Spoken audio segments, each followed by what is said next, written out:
আসসালামু আলাইকুম বন্ধুরা। আশা করি ভালো আছেন। আপনার শরীর কি অতিরিক্ত দুর্বল? একটুতে হাঁপায় যাচ্ছেন? বসে থেকে উঠলেই ঘুম লাগতেছে? কোনো কিছুই ভালো লাগতেছে না? একটু কাজ করলেই হাঁপিয়ে যাচ্ছেন এবং হাঁপানির মতো সমস্যা হচ্ছে? তাহলে আমি বলবো আপনার শরীরে রক্তের সমস্যা রয়েছে। অর্থাৎ আপনার শরীরে হিমোগ্লোবিনের পরিমাণ কম রয়েছে। এক কথায় আপনার শরীরে রক্তের পরিমাণ কম রয়েছে। তো বন্ধুরা, আজকে আমরা এই ভিডিওটিতে আলোচনা করব শরীরের মধ্যে হিমোগ্লোবিন অথবা রক্তের পরিমাণ কমে গেলে কি কি সমস্যা হতে পারে এবং প্রাকৃতিক নিয়মে প্রাকৃতিক খাবার খাওয়ার মাধ্যমে আপনি আপনার শরীরের হিমোগ্লোবিনের মাত্রা কিভাবে বৃদ্ধি করবেন সেই বিষয়ে আজকে আলোচনা করব। তো বন্ধুরা, চলুন শুরু করা যাক। ভিডিওটি শুরু করার আগে একটা রিকোয়েস্ট, ভিডিওটি টেনে টেনে না দেখে সম্পূর্ণ দেখবেন এবং যারা চ্যানেলে নতুন তারা অবশ্যই চ্যানেলটি সাবস্ক্রাইব করে পাশে থাকবেন এবং যারা অলরেডি সাবস্ক্রাইব তাদেরকে অসংখ্য ধন্যবাদ। বন্ধুরা, আমরা প্রথমে আলোচনা করব যে আপনার শরীরে যদি হিমোগ্লোবিন অথবা রক্তের পরিমাণ কমে যায় সেক্ষেত্রে কি কি সমস্যা দেখা দিতে পারে। আমাদের শরীরে কিন্তু কোনো কিছুর অভাব দেখা দিলেই আমাদের শরীরে সংকেত দেয়, কিন্তু কেউ আমরা বুঝতে পারি আবার কেউ বুঝতে পারি না।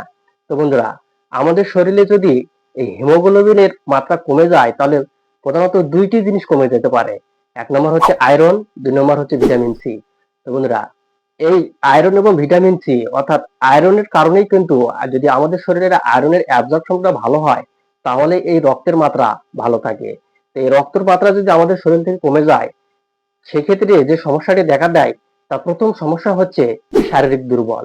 অর্থাৎ শরীর দুর্বল হয়ে যায়, কোনো কিছু করতে পারেন না, একটুতে হাঁপিয়ে যাবেন এবং কোনো কিছু করতে গেলে হাঁপানির মতো সমস্যা দেখা দিতে পারে। এছাড়াও যে সমস্যাগুলো দেখা দেয় সে হচ্ছে শরীর ফ্যাকাশে হয়ে যাওয়া, অর্থাৎ আপনার স্কিন ফ্যাকাশে হয়ে যাবে, হাতের তালা কিছুটা হলদে বর্ণের হতে পারে এবং প্রধান একটি লক্ষণ হচ্ছে আপনার চোখের নিচে সাদা হয়ে যাবে। এই সমস্যাগুলো যদি আপনার দেখা দেয় তাহলে অবশ্যই বুঝতে হবে যে আপনার শরীরে হিমোগ্লোবিনের মাত্রা কমে যেতে পারে এবং এ ধরনের সমস্যা যদি আপনার প্রতিনিয়ত হয়ে থাকে ক্ষেত্রে অবশ্যই একটি হিমোগ্লোবিন টেস্ট করে দেখে নেবেন যে আপনার শরীরে হিমোগ্লোবিনের মাত্রা কম আছে নাকি এবং হিমোগ্লোবিন অথবা সিবিসি পরীক্ষার মাধ্যমে আপনি আপনার শরীরের রক্তের পরিমাপটি দেখে নিতে পারেন। তো বন্ধুরা, তাই আমাদের শরীরে প্রাকৃতিক খাবারের মাধ্যমে কিভাবে আপনি আপনার হিমোগ্লোবিনের মাত্রা অর্থাৎ রক্তের মাত্রা বৃদ্ধি করবেন সে বিষয়ে আজকে আমরা আলোচনা করব। তো প্রথম যে উপাদানটি হচ্ছে প্রথম যে খাবারটি আপনি খাবেন সেটি হচ্ছে পালং শাক।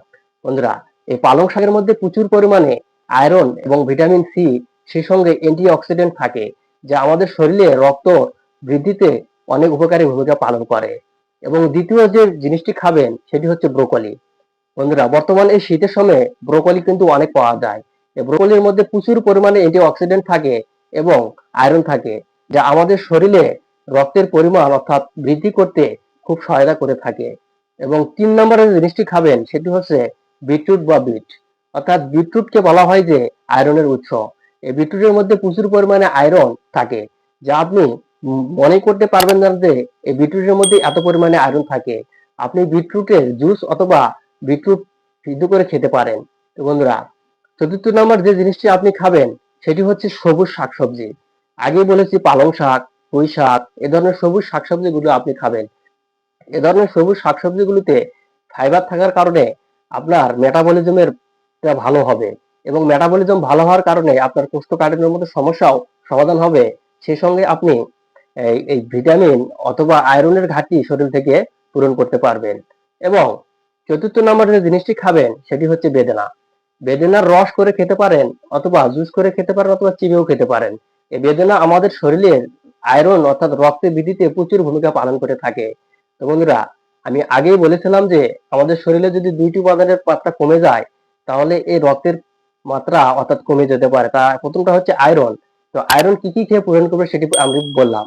এবং দ্বিতীয় যে উপাদানটি হচ্ছে ভিটামিন সি। তো ভিটামিন সি আর আয়রন এই দুটা কিন্তু বন্ধু।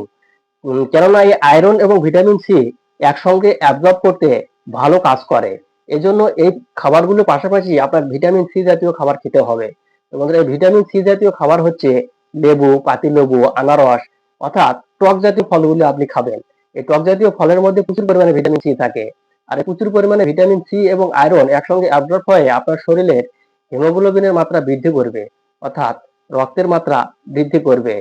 আর এই রক্তের মাত্রা বৃদ্ধির ফলে আপনার যে বিভিন্ন ধরনের খারাপ লাগা, তারপরে হচ্ছে আপনার একটুতে হাঁপিয়ে যাওয়া, কিছু করলেই দুর্বলতা, শারীরিক দুর্বলতা, সে উপাদানগুলো আপনি সহজেই কাটিয়ে উঠতে পারবেন। তো বন্ধুরা, আপনি যদি এই প্রাকৃতিক নিয়ম উপাদান মেনে এ ধরনের খাবারগুলো খেয়ে থাকেন, তাহলে অতি তাড়াতাড়ি আপনার শরীরের হিমোগ্লোবিনের মাত্রা সহজেই বৃদ্ধি করতে পারবেন এবং রক্তের মাত্রা বৃদ্ধি করতে পারবেন। সেই সঙ্গে আরেকটি ব্রাস টিপস যে, আমরা যারা কালো তিল চিনি, সেই কালো তিল যদি আপনি খেতে পারেন, তাহলে প্রচুর পরিমাণে ভালো কাজ করে। কেননা এই কালো তিলের মধ্যে থাকে ক্যালসিয়াম, ফাইবার, এ ধরনের উপাদানগুলো থাকায় আমাদের শরীরে অনেক ভালো উপকার করে এই কালো তিল। তো বন্ধুরা, এই ছিল আপনার শরীরের রক্তের উপাদান কিভাবে বৃদ্ধি করবে সে সম্পর্কে আজকের ভিডিও। ভিডিওটি যদি ভালো লেগে থাকে তাহলে লাইক, কমেন্ট এবং সাবস্ক্রাইব করতে ভুলবেন না।